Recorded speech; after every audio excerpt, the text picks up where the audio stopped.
When I first met you, it was not long after they diagnosed a That's problem right. with Yes, your memory. Yes, that's right. And I've known you since then. Mm-hmm. But what's been your experience of that around adjusting to that? You have to be aware that your memory isn't as good as it used to be anymore.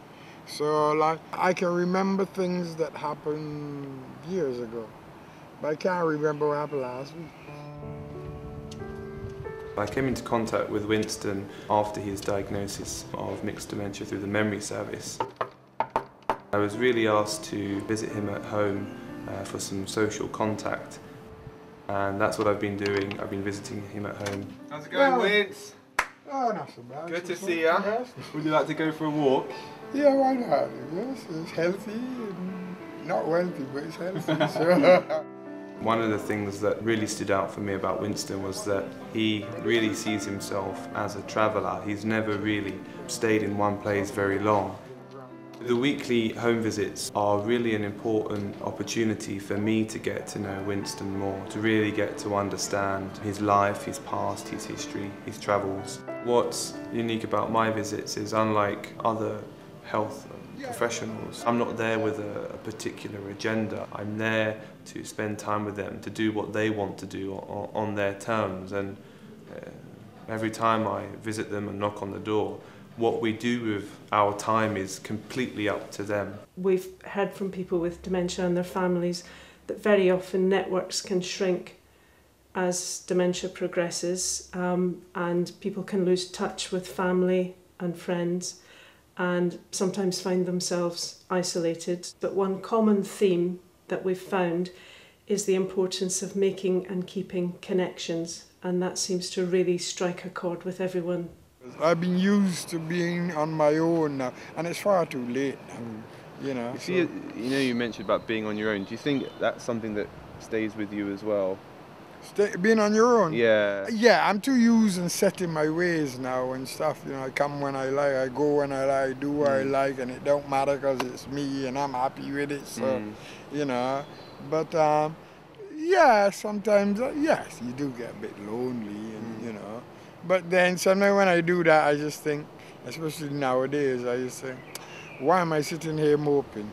With some of the partner organisations we've worked with, people are working with people individually, but then they've also gone on to form groups if that's been appropriate, and that work individually, really getting to know that person, has sparked off some thought about potentially there's a group that we could bring together here of people, of like-minded people who we think would get on with each other and would enjoy spending time together doing things that they've recognised they want to do.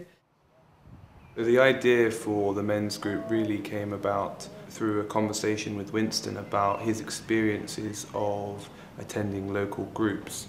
Many of the groups that were already on offer locally, they didn't really match his interests.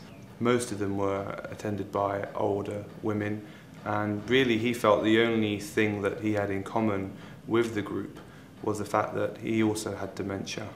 And that really was a starting point of thinking about involving people like Winston in setting up their own group for older men living in the area and really building it around their interests. Look at that, cool behind me. Winston was really an active part of making this group happen. One of the first ideas that came out was to go to Shakespeare's Globe. Many of the people had never been there before, and they were interested in going and visiting.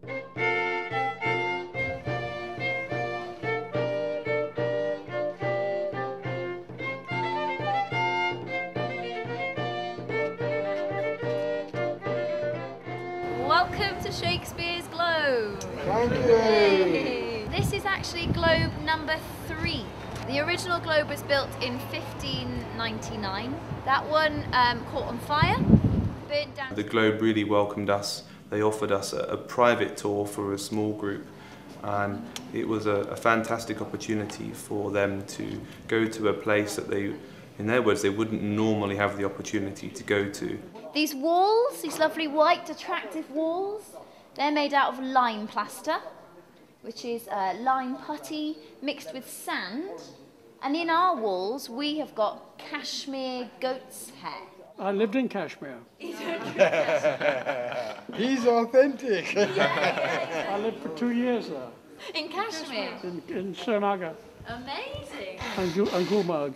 It was also nice after the tour to be able to sit and eat together, and because it was a small group, because there was 5 or 6 of us together, we really had the chance to sit down and talk with each other, and that was equally as important as going to a venue that is of interest to them. Yeah, it's nice to come and see these things because it sort of gives you a different perspective that you've never even thought about.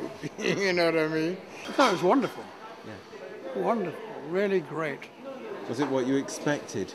No, not at all. Nothing like what I expected.